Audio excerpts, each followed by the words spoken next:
Meu nome é Igor e hoje eu tenho 30 anos. Mas a história que eu vou contar começou quando eu tinha 14, lá em Anápolis, no interior de Goiás. Naquela época, eu era só um menino magro, quieto, que vivia com minha avó Marlene, num bairro simples chamado Jundiaí. Minha mãe trabalhava o dia inteiro e quase não ficava em casa, então quem me criou de verdade foi minha avó. Meu pai eu nunca conheci. Ele foi embora antes de eu nascer. Na escola eu era invisível, sabe como é? Sentava lá no fundo da sala do colégio polivalente, não conversava com quase ninguém e na hora do recreio ficava num canto fingindo que estava fazendo alguma coisa. Os outros meninos jogavam bola, as meninas ficavam em grupinho rindo e eu só observava de longe. Ninguém sabia meu nome direito, ninguém me chamava para nada. Era como se eu não existisse ali dentro. Voltava para casa todo dia com aquele vazio no peito, mas nem sabia explicar o que era aquilo. Em casa, a situação não era muito diferente. Minha avó me amava, isso eu sempre soube, mas ela passava o dia costurando para fora para conseguir pagar as contas. A máquina de costura fazia aquele barulho o dia inteiro, e eu ficava no meu quarto pequeno, olhando para o teto sem ter o que fazer. Às vezes, eu achava uma foto antiga do meu pai numa gaveta e ficava olhando, tentando entender por que ele tinha ido embora. Será que era por minha causa? Essa pergunta nunca saía da minha cabeça. Mas tinha um lugar onde tudo era diferente. A igreja. Era uma igreja evangélica ali mesmo no bairro, na rua Engenheiro Portela, numa esquina barulhenta, onde de um lado tinha o templo e do outro um bar que tocava forró nos fins de semana. A igreja era simples, tinha uns ventiladores velhos que faziam um barulho danado e bancos de madeira que rangiam quando a gente sentava. Mas para mim aquele lugar era especial. Ali as pessoas me conheciam, me cumprimentavam, sabiam quem eu era. Eu lembro como se fosse ontem do dia em que tudo começou. Era um domingo de agosto de 2008, um culto normal à noite. A igreja estava cheia, aquele cheiro de perfume misturado com suor, os ventiladores girando sem dar conta do calor. O pastor Erivaldo estava dirigindo o culto, quando de repente ele olhou para mim e disse: "Igor, vem aqui na frente ler o Salmo 23 pra gente." Meu coração disparou na hora. Eu nunca tinha ido lá na frente para nada. Levantei com as pernas tremendo e fui até o púlpito. Abri a Bíblia nas mãos suadas e comecei a ler. "O Senhor é meu pastor, nada me faltará." E aí aconteceu uma coisa estranha. As palavras começaram a sair com uma emoção que eu nem sabia que tinha dentro de mim. A voz foi ficando firme, cheia de sentimento. Quando terminei de ler, olhei para a congregação e vi uma senhora na terceira fileira chorando, enxugando os olhos com um lenço. Aquilo mexeu comigo de um jeito que eu não consigo explicar. Depois do culto, aquela senhora veio até mim. Segurou minhas mãos com as mãos enrugadas dela, me olhou nos olhos com as lágrimas ainda escorrendo e disse: "Esse menino tem chamado. Esse menino é diferente. Deus vai usar ele de forma poderosa." As pessoas em volta ouviram e começaram a concordar, a colocar a mão no meu ombro, a falar amém. Eu senti meu peito esquentar de um jeito que nunca tinha sentido antes. Era como se finalmente alguém estivesse me enxergando de verdade. No caminho de volta para casa, eu e minha avó fomos a pé pelas ruas mal iluminadas do bairro. O cheiro de terra molhada de uma chuva que tinha caído mais cedo ainda estava no ar. Dona Marlene ia calada do meu lado, mas eu vi que ela estava sorrindo. Aí ela disse baixinho, quase para si mesma: "Meu neto vai ser usado por Deus, eu sempre soube, minha vida valeu a pena." Eu não respondi nada, só senti um nó na garganta. Uma semana depois, aconteceu outra coisa que marcou muito. O diácono Renato, um homem grande de mãos grossas que todo mundo respeitava na igreja, veio falar comigo depois do culto.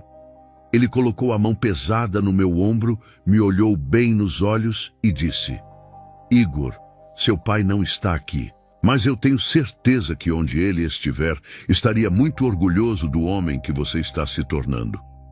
Eu quase chorei ali na frente de todo mundo, mas não era de emoção que eu queria chorar. Era de fome, fome de ouvir mais, fome de ser visto, fome de ser alguém. Naquela noite, deitado no meu quarto com o ventilador barulhento girando, eu olhei para o teto e sorri. Tinha descoberto um lugar onde eu importava, onde eu era especial. E eu faria qualquer coisa para continuar sentindo aquilo. Qualquer coisa. Eu só não sabia ainda até onde essa fome ia me levar. Foi no mês seguinte, em setembro de 2008, que eu contei minha primeira mentira na igreja. E olha, não foi planejado, não foi pensado, simplesmente aconteceu. Naquela semana eu tinha passado mal na escola, uma dor de cabeça forte que quase me fez desmaiar. Fui para o banheiro, me tranquei lá e orei pedindo para melhorar. E melhorou. Uma história simples, real, que acontece com qualquer pessoa. Eu achei que seria legal compartilhar isso no culto de quarta-feira. O pastor Erivaldo pediu testemunhos naquela noite e eu levantei a mão na hora. Fui lá na frente todo animado e comecei a contar sobre a dor de cabeça, sobre como eu tinha orado no banheiro da escola. As pessoas ouviam com educação, alguns balançavam a cabeça, concordando, mas faltava alguma coisa. Não tinha aquele brilho no olhar, sabe? Não tinha aquela eletricidade que eu tinha sentido no domingo anterior. Era tudo muito morno, muito comum. E foi aí que aconteceu. Sem pensar, sem planejar, as palavras simplesmente saíram da minha boca. E quando eu fechei os olhos para orar, eu vi uma luz forte, bem forte mesmo. A senhora da terceira fileira arregalou os olhos na hora. Alguém lá atrás sussurrou: "Glória a Deus." O pastor Erivaldo abriu um sorriso enorme. Eu senti meu coração disparar e minha boca ficar seca. O rosto esquentou e eu não sabia se era de vergonha ou de prazer. Eu quis voltar atrás, juro que quis. Abri a boca para corrigir, para dizer que tinha exagerado, mas o pastor Erivaldo já estava com as mãos levantadas, dizendo: "Esse jovem está tendo visões, Deus está se manifestando na vida desse rapaz." A igreja inteira começou a bater palmas, a levantar as mãos, a glorificar. A janela de voltar atrás simplesmente fechou na minha cara. Não tinha mais como desfazer aquilo. Voltei para o meu banco com as pernas bambas, o coração ainda acelerado. Minha avó Marlene estava do meu lado, chorando baixinho de emoção, e apertou minha mão com força. Ela estava tão orgulhosa, tão feliz. Eu não consegui olhar para ela.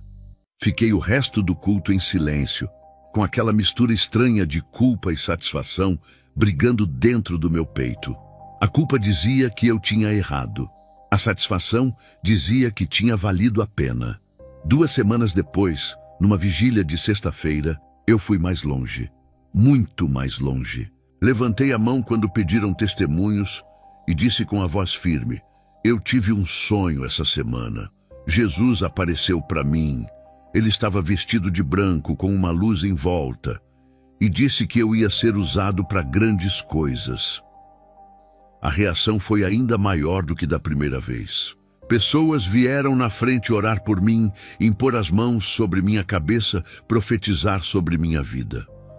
O pastor Erivaldo declarou na frente de todo mundo que eu tinha unção de profeta, que Deus estava preparando algo grande para minha vida, que a igreja precisava ficar de olho em mim, porque coisas sobrenaturais iam acontecer através das minhas mãos. Eu fiquei lá parado, recebendo aquilo tudo, com o coração batendo forte, fingindo uma humildade que eu não sentia. Por dentro, eu estava me sentindo a pessoa mais importante daquele lugar. Naquela madrugada, voltando para casa com minha avó no último ônibus, eu encostei a cabeça na janela fria e fiquei olhando as luzes da cidade passando. Dona Marlene estava em silêncio do meu lado, mas eu sabia que ela estava feliz. Eu sabia que para ela, aquela era a confirmação de tudo que ela sempre acreditou sobre mim. E eu sabia que não tinha sonhado nada, que Jesus não tinha aparecido, que tudo aquilo era invenção da minha cabeça. Cheguei em casa, fui para o meu quarto, deitei na cama e fiquei olhando para o teto escuro. O ventilador girava, fazendo aquele barulho de sempre. E eu senti duas coisas ao mesmo tempo. Uma culpa pesada no estômago, que apertava e incomodava. E uma vontade estranha, quase irresistível, de sentir tudo aquilo de novo. Os aplausos, os olhares, a admiração. Era como se eu tivesse provado uma fruta proibida e agora não conseguisse mais esquecer o gosto. Naquela noite eu não dormi direito.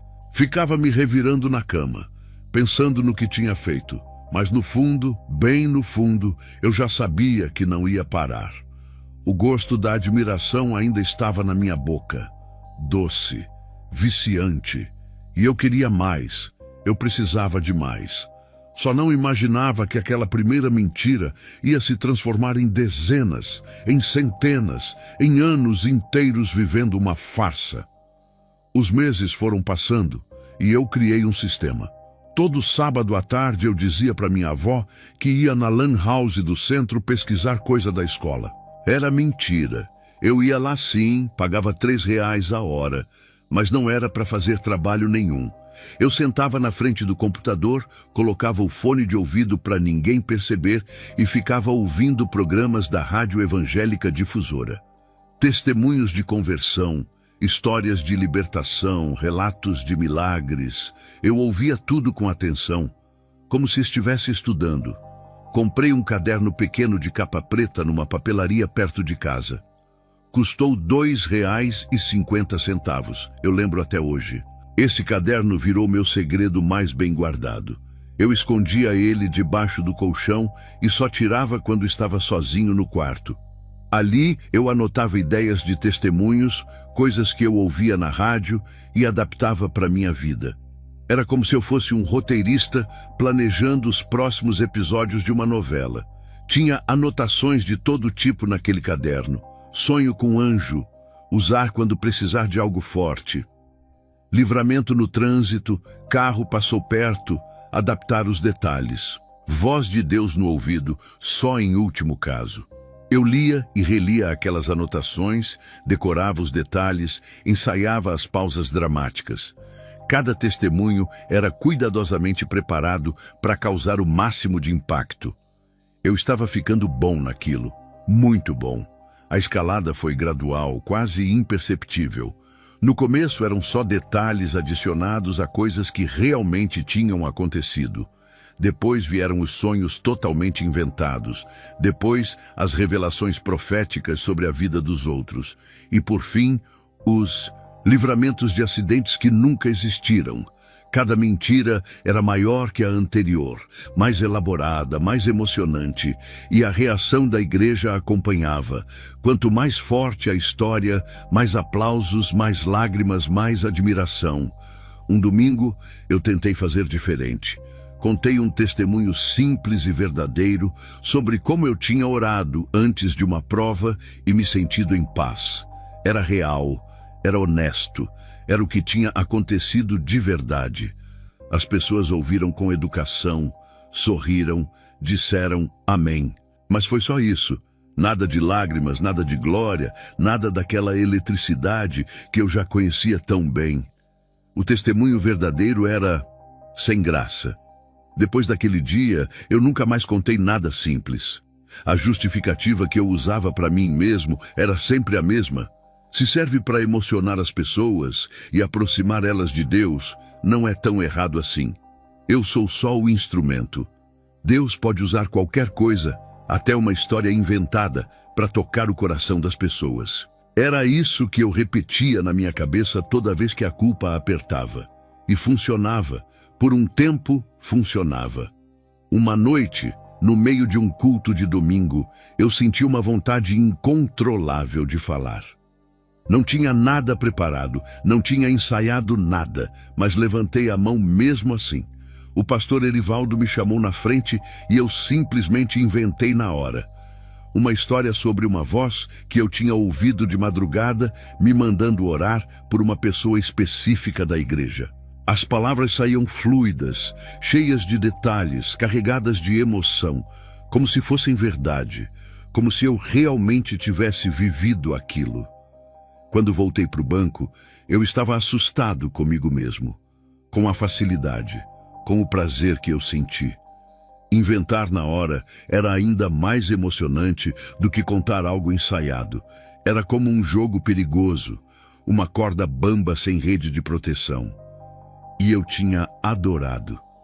Naquela noite em casa, abri o caderno para anotar a história que eu tinha inventado.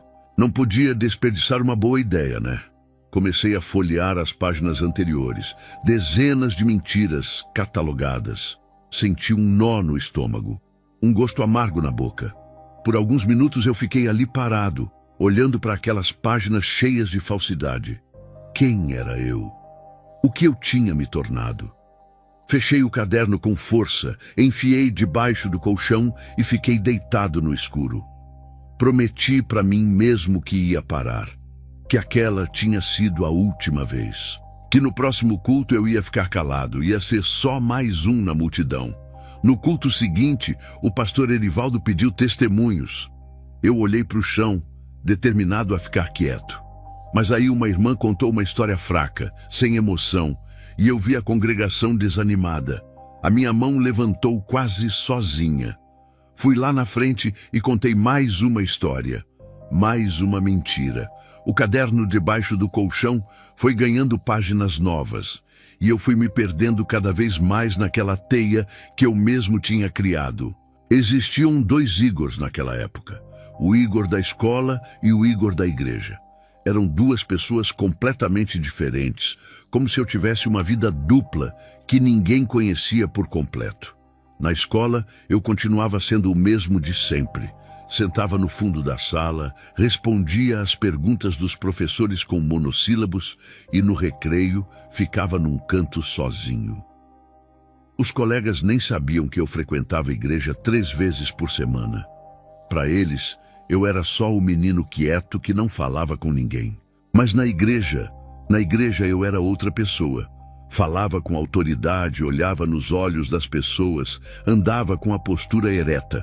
Quando eu chegava no templo, as pessoas abriam espaço, vinham me cumprimentar, queriam saber como eu estava. Os jovens do grupo queriam ser meus amigos, me convidavam para tudo. E as meninas olhavam diferente para mim. Eu era o jovem ungido, o que tinha visões, o que Deus usava. Era alguém importante ali dentro. Antes de cada culto eu tinha um ritual. Ia até o banheiro da igreja, aquele banheiro pequeno com espelho manchado e cheiro de desinfetante, e ficava me olhando. Respirava fundo umas 3 vezes, endireitava a postura, ajustava a expressão do rosto. Era como vestir uma roupa invisível, sabe? Eu literalmente entrava no personagem. O Igor tímido e inseguro ficava do lado de fora. O Igor ungido e especial entrava no templo. Ninguém nunca percebeu essa troca. Tinha uma menina no grupo de jovens chamada Jéssica. Cabelo castanho comprido, riso fácil, tocava teclado na banda de louvor. Eu era apaixonado por ela desde os meus 15 anos, mas nunca tive coragem de falar nada. Ela era popular, bonita, e eu achava que estava fora do meu alcance. Mas depois que eu virei o jovem ungido, ela começou a me notar. Vinha conversar comigo depois dos cultos, sentava perto de mim nas reuniões. Aquilo me deixava nas nuvens. Um sábado, depois do ensaio da banda, Jéssica veio falar comigo com aquele sorriso que me derretia por dentro. Ela disse: "Igor, você é diferente dos outros meninos daqui. Você é verdadeiro, não fica tentando aparecer como os outros." Eu agradeci, sorri, falei que ela também era especial, mas por dentro o meu estômago afundou. Verdadeiro. Ela tinha me chamado de verdadeiro. Se ela soubesse que tudo era mentira, que eu era a pessoa mais falsa daquela igreja inteira. Tinha também outro segredo que me consumia. A Lan House não era só para pesquisar testemunhos. 2, 3 vezes por semana, quando não tinha ninguém conhecido por perto, eu acessava sites que não devia. Via coisas que um jovem cristão não deveria ver. Saía de lá com o rosto vermelho e a culpa rasgando por dentro. Chegava em casa, me trancava no quarto e orava pedindo perdão. Prometia que era a última vez. Nunca era. No domingo seguinte eu estava lá na frente, orando pelos outros, profetizando, sendo o exemplo. A diferença entre quem eu era de verdade e quem eu fingia ser foi crescendo a cada semana. Era como uma rachadura numa parede que vai aumentando devagar, quase invisível, mas que uma hora vai derrubar tudo. Eu vivia com medo constante de ser descoberto. Medo de alguém perceber que o Igor da igreja era uma farsa. Medo de cruzar com alguém da escola num culto. Medo de falar alguma coisa errada e me contradizer. Um domingo, o meu pior pesadelo quase aconteceu. Um colega da escola apareceu na igreja com a mãe dele, que tinha vindo visitar. Quando eu vi ele entrando pela porta, meu sangue gelou. Passei o culto inteiro no fundo, quieto, torcendo para não ser chamado para nada. Mas não funcionou. O pastor Erivaldo me chamou para fazer a oração final. Fui lá na frente sentindo os olhos do meu colega nas minhas costas. Orei com a voz firme, como sempre fazia. Quando terminei, olhei de relance para ele. Estava de boca aberta. Na segunda-feira, na escola, o menino veio falar comigo no intervalo. Ele disse: "Cara, você é completamente diferente lá na igreja. Parece outra pessoa. Nem parece o mesmo Igor."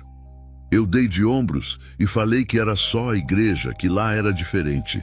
Ele foi embora ainda olhando para mim de um jeito estranho. O comentário ficou na minha cabeça o dia inteiro. Parece outra pessoa. Ele não fazia ideia do quanto estava certo. Naquela noite em casa, minha avó perguntou como tinha sido meu dia. Respondi curto, seco, mal-humorado. Ela estranhou e disse: "Você está diferente hoje, meu filho. Parece cansado." Eu quase ri. Cansado. Era isso que eu estava. Cansado de ser duas pessoas. Cansado de trocar de máscara toda hora.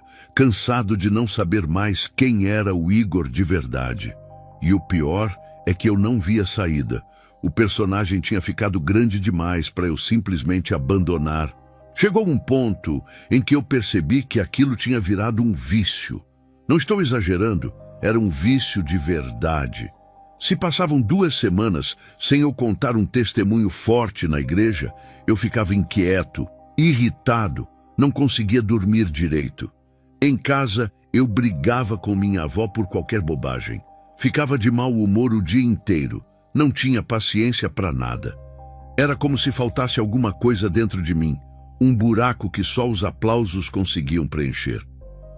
Uma vez eu decidi parar. Fiz uma promessa para mim mesmo de que ia ficar um mês inteiro sem inventar nada, sem testemunhos falsos, sem visões, sem profecias.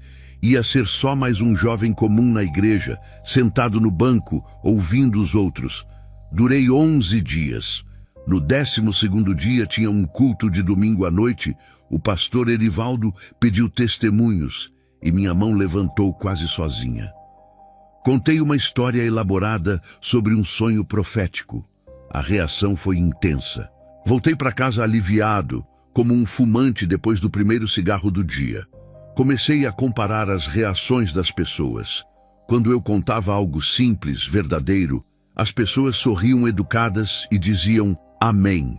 Quando eu contava algo forte, sobrenatural, cheio de detalhes dramáticos, tinha choro, tinha grito de glória, tinha gente querendo orar por mim, impor as mãos.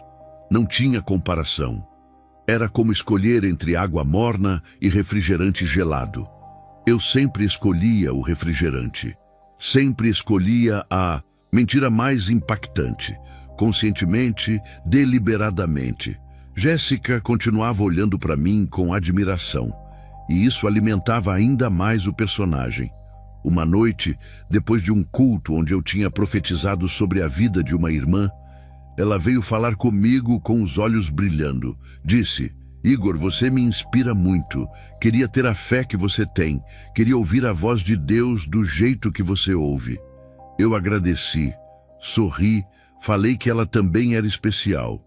Mas por dentro eu pensei: você não ia querer a fé que eu tenho, porque eu não tenho fé nenhuma. O pior momento daquela fase foi num sábado à noite, na cozinha de casa. Minha avó estava lavando louça. Eu passei por ela para pegar um copo de água. Ela estava de costas para mim, mas começou a falar sem se virar. A voz dela estava baixa, quase um sussurro. Ela disse: "Sabe, meu filho, minha vida foi muito difícil.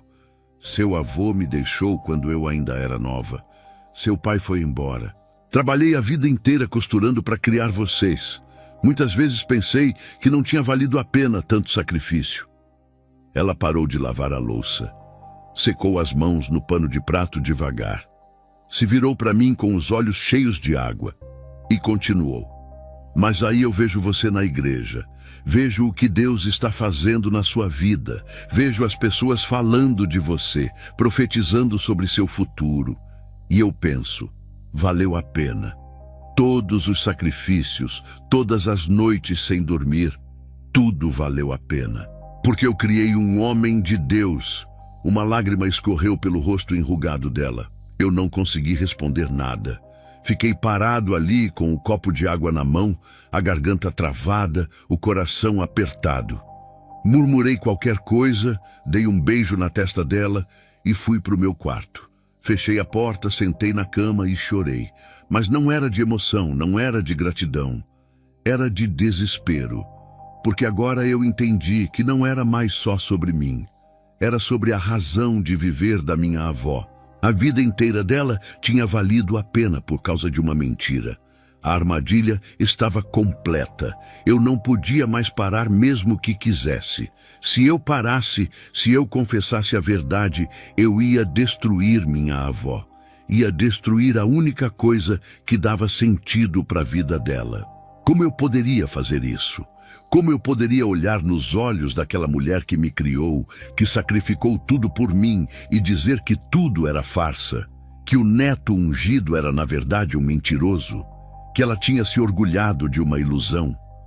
Naquela noite eu fiquei acordado até tarde, olhando para o teto escuro. O ventilador girava, os cachorros latiam lá fora, e eu pensava na minha vida.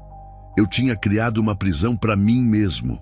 Uma prisão de aplausos e admiração, que parecia linda por fora, mas por dentro era fria e solitária.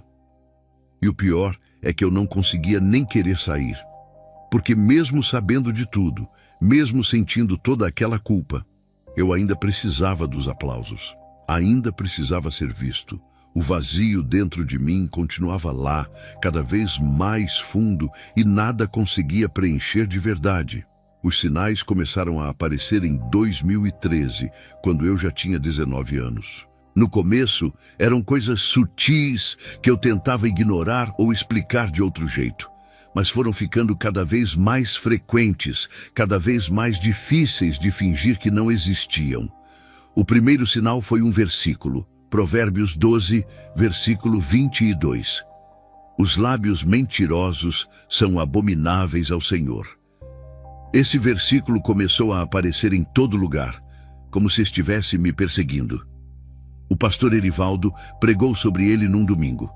Minha avó leu ele no devocional da manhã, enquanto tomávamos café. A rádio evangélica que tocava na cozinha citou ele numa programação.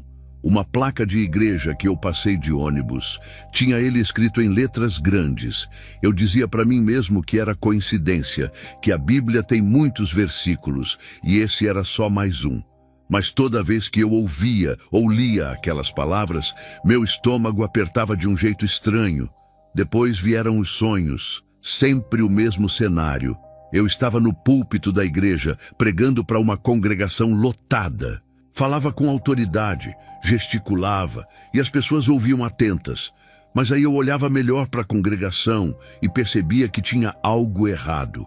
As pessoas estavam paradas demais, rígidas demais. E os olhos delas eram completamente pretos. Sem branco, sem íris, só duas bolas de escuridão me encarando. Eu acordava suando, com o coração disparado. Os sonhos começaram a se repetir 2, 3 vezes por semana. Eu fui criando medo de dormir. Ficava enrolando, assistindo televisão até tarde, lendo qualquer coisa. só para adiar o momento de fechar os olhos. Quando finalmente dormia, lá estava o púlpito de novo. Lá estavam os olhos pretos de novo. Às vezes, as pessoas abriam a boca ao mesmo tempo, como se fossem falar algo, mas eu acordava antes de ouvir. Acho que eu não queria ouvir o que elas tinham para dizer. Uma noite eu tentei orar sozinho no quarto. Ajoelhei do lado da cama, fechei os olhos e comecei a falar com Deus. Mas as palavras pareciam bater no teto e voltar. Como se não subissem, como se tivesse uma barreira invisível entre mim e o céu. Tentei de novo, com mais fervor, falando mais alto. Nada. O silêncio era pesado, quase físico. Eu sentia que estava falando sozinho, que ninguém estava ouvindo do outro lado. Desisti. Deitei na cama de olhos abertos, olhando para o escuro, com medo do que aquilo significava. Mas o pior de tudo aconteceu numa noite de novembro de 2013. Minha avó tinha saído para visitar uma amiga doente e eu estava sozinho em casa. Fui para o quarto ensaiar um testemunho novo que eu ia contar no domingo. Uma história sobre um livramento de assalto que nunca tinha acontecido.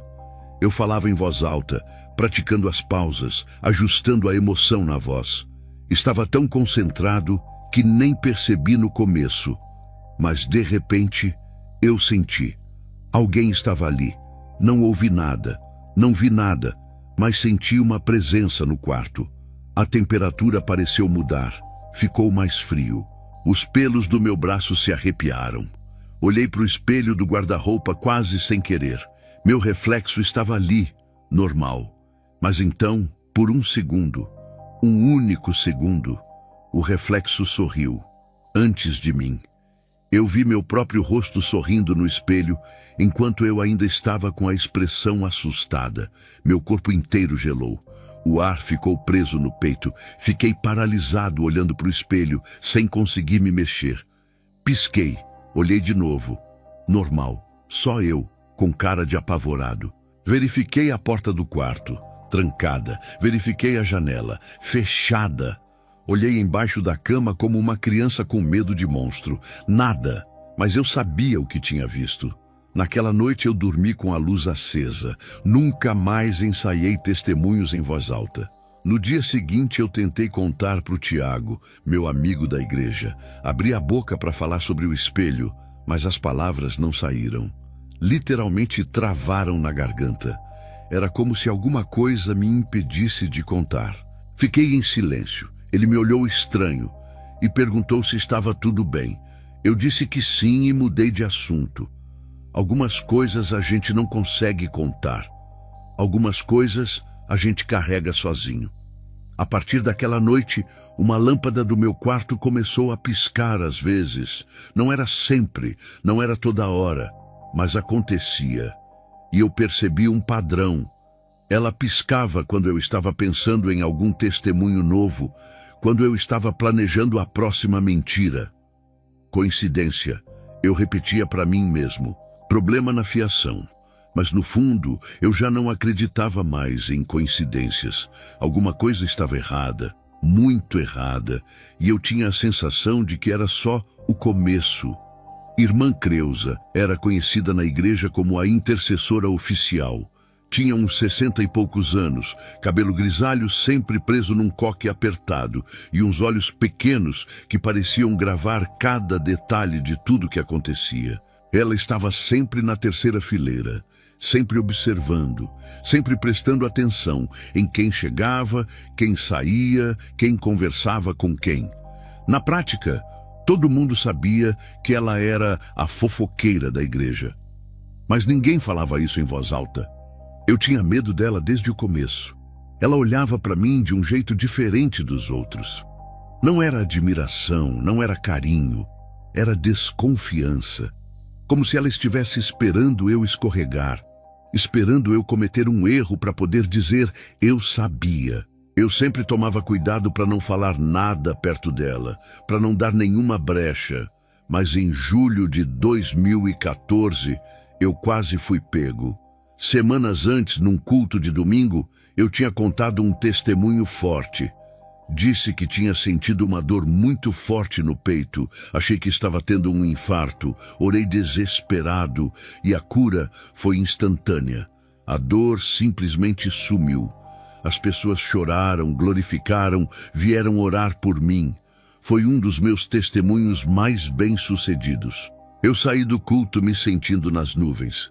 Não fazia ideia do perigo que estava correndo. Numa quinta-feira, culto de oração, o templo estava mais vazio que o normal.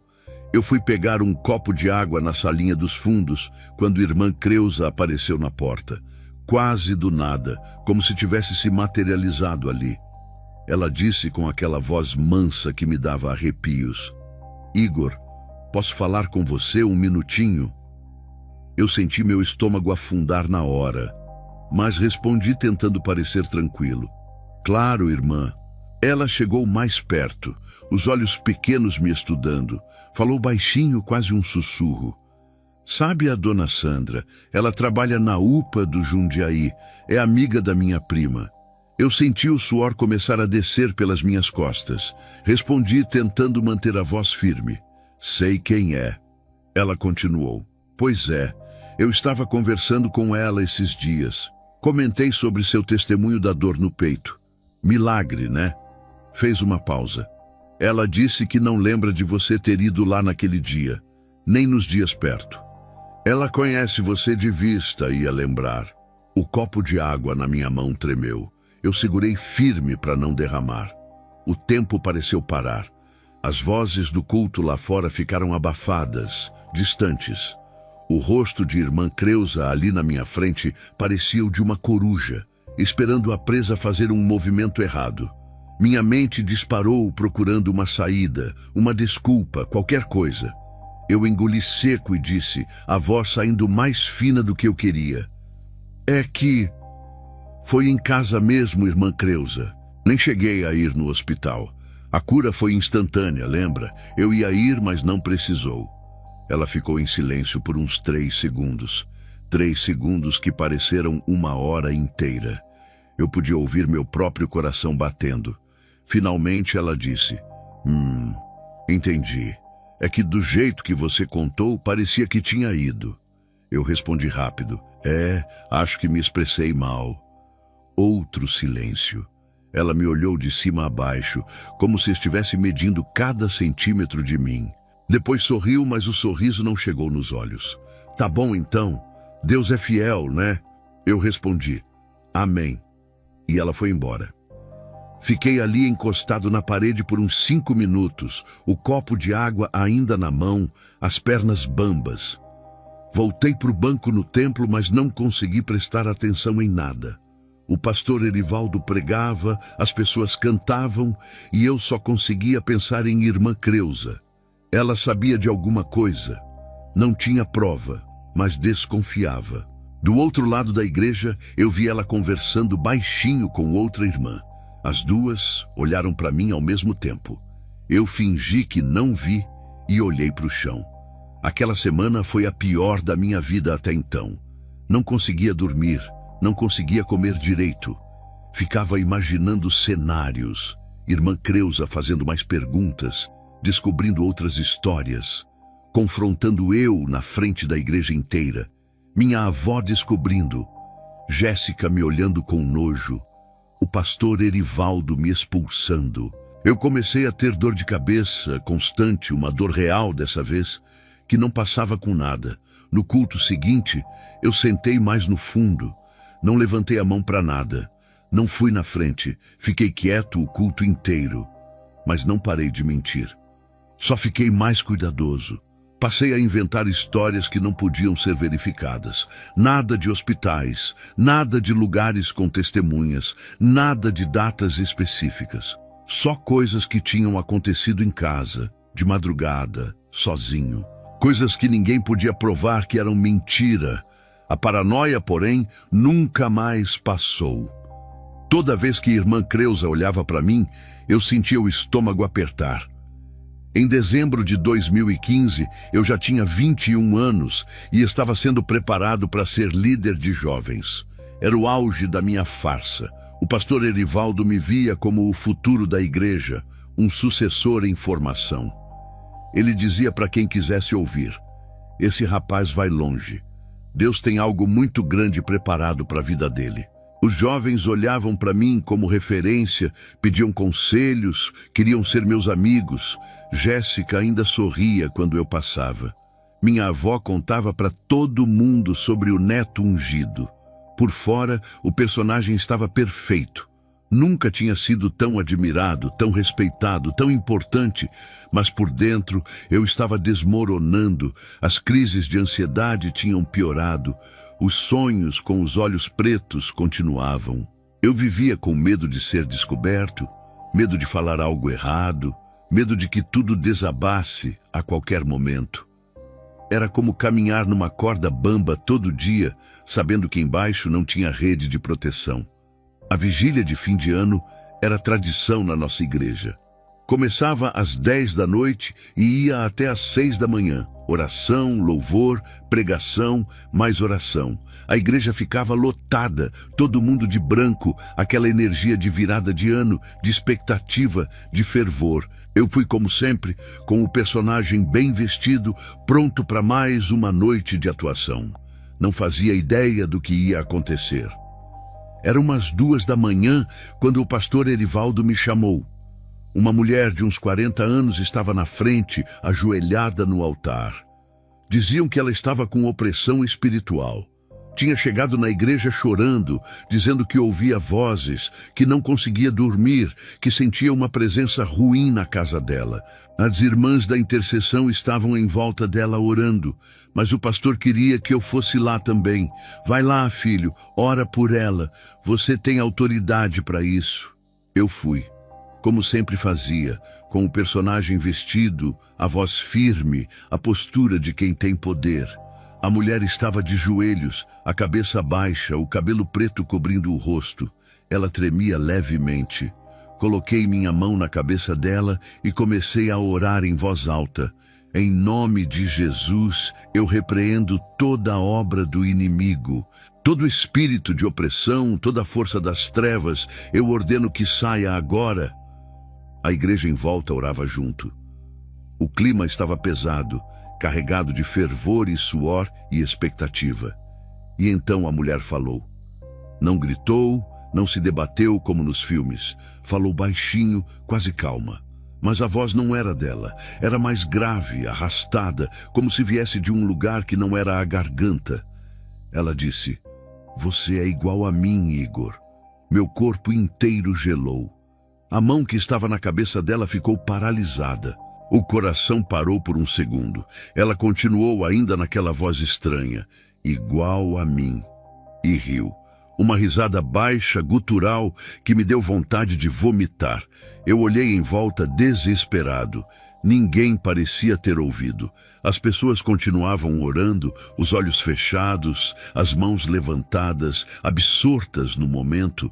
Só eu tinha escutado aquelas palavras.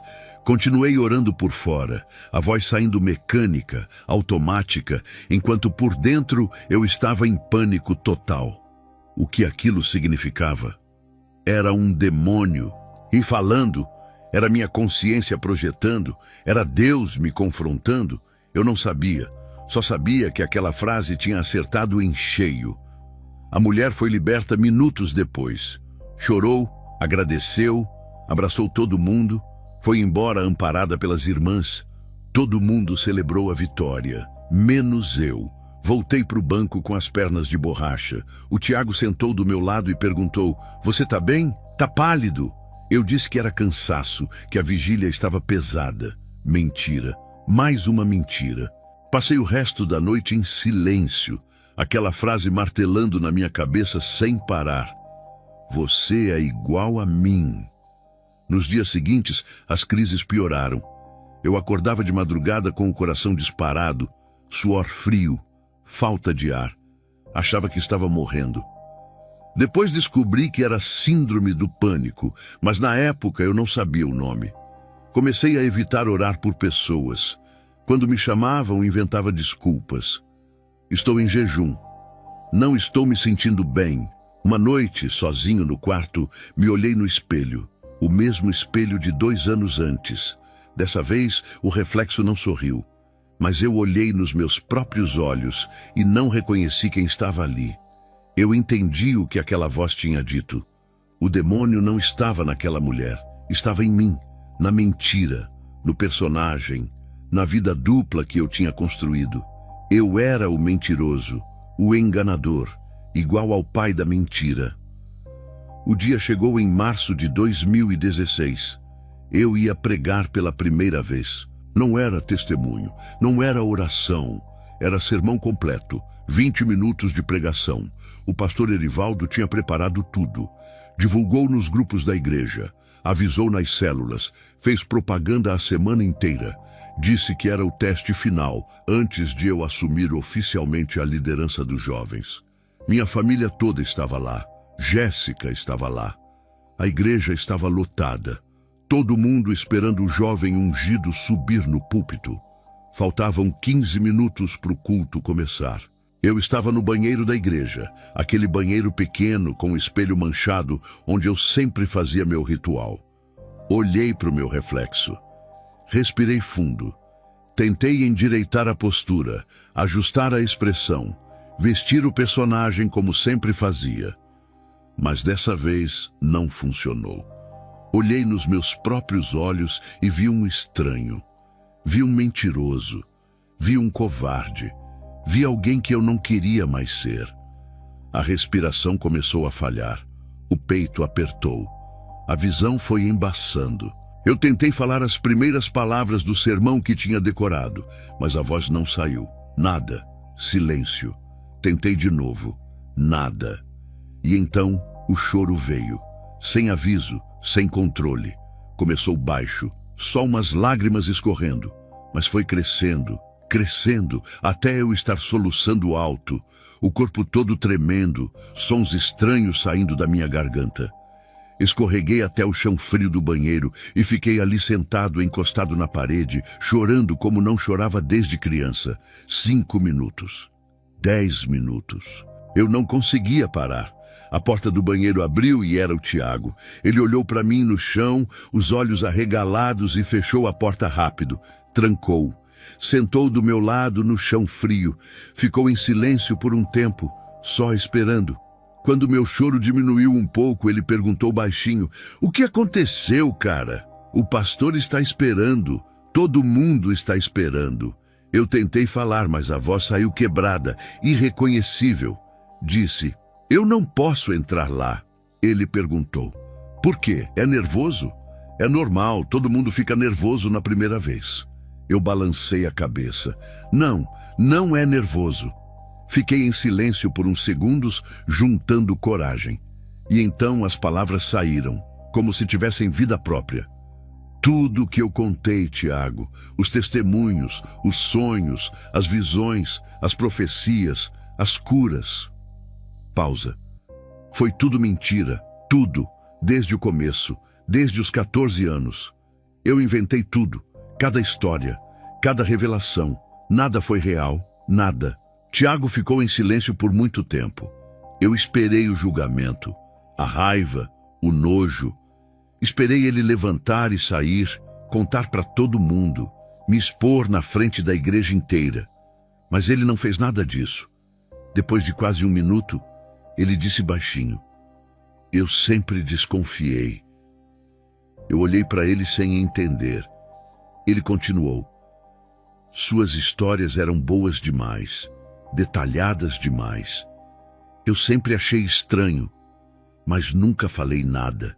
Perguntei com a voz ainda tremendo: "Por que nunca falou?" Ele deu um sorriso triste. "Porque eu também tenho minhas mentiras, Igor. Todo mundo tem." Ficamos ali em silêncio por mais uns minutos. O som do culto começando lá fora, abafado pela porta do banheiro. Louvor, vozes, palmas. Tiago perguntou: "O que você vai fazer agora?" Eu respondi: eu não sei mais nada." Ele levantou, limpou a calça. "Você não pode pregar hoje. Não assim. Eu vou lá e digo que você passou mal. Comeu algo estragado, qualquer coisa. Eu só assenti com a cabeça. Não tinha forças para mais nada. Ele foi até a porta, mas parou antes de sair. Olhou para mim, ainda sentado no chão, e disse: Igor, isso que você fez agora, me contar a verdade, foi a coisa mais corajosa que eu já vi você fazer. E saiu. Fiquei ali sozinho por mais uns 10 minutos. O chão frio, o silêncio, o barulho distante do culto acontecendo sem mim. Levantei devagar, as pernas ainda bambas. Olhei no espelho uma última vez. Dessa vez vi só eu. Sem personagem, sem máscara, só um garoto assustado de 21 anos que tinha vivido uma mentira por 8 anos. Saí da igreja pelos fundos, sem ninguém ver. Caminhei pelas ruas de Anápolis sem rumo, o ar fresco da noite batendo no meu rosto. As luzes dos postes, o barulho dos carros, o silêncio dentro de mim. Algo tinha terminado naquela noite. O personagem tinha morrido no chão daquele banheiro, mas eu ainda não sabia o que ia nascer no lugar dele. Só sabia que não dava mais para voltar atrás. 2 semanas depois, eu marquei uma conversa com o pastor Erivaldo. Foram os 14 dias mais longos da minha vida. Eu mal dormia, mal comia, mal conseguia olhar nos olhos da minha avó. O Tiago tinha inventado uma desculpa para o dia do sermão, disse que eu tinha passado mal, intoxicação alimentar. As pessoas acreditaram, mandaram mensagem desejando melhoras, mas eu sabia que não podia mais adiar. Precisava contar a verdade para alguém. Precisava tirar aquele peso de cima de mim. O escritório do pastor era pequeno, uma mesa de madeira velha, 2 cadeiras desconfortáveis, um ventilador barulhento no canto que não dava conta do calor. Na parede tinha um quadro desbotado com o Salmo 23. O mesmo salmo que eu tinha lido 8 anos antes, no dia em que tudo começou.